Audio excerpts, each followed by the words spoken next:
병원에서 CT나 MRI 검사를 할 때 조영제 주사를 맞는 경우가 많죠.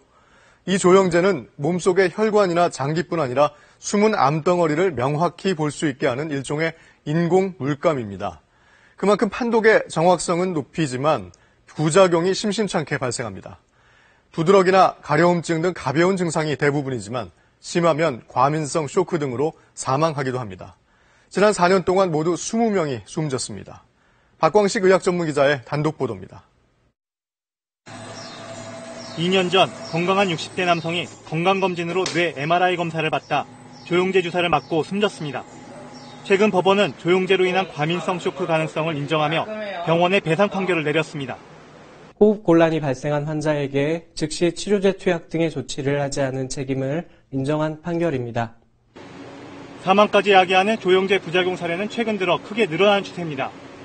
지난 4년간 CT나 MRI 검사 도중 20명이 숨졌고 올해는 KBS 취재 결과 1명이 사망한 것으로 확인됐습니다.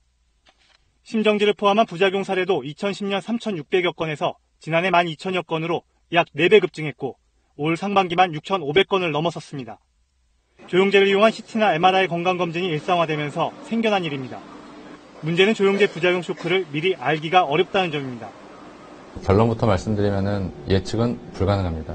여러 가지 인자가 복합적으로 작용하기 때문에 따라서 꼭 필요한 경우가 아니면 무분별한 CT나 MRI 검사를 피하고 초음파 등 대체 가능한 검사를 고려해 볼 필요가 있습니다.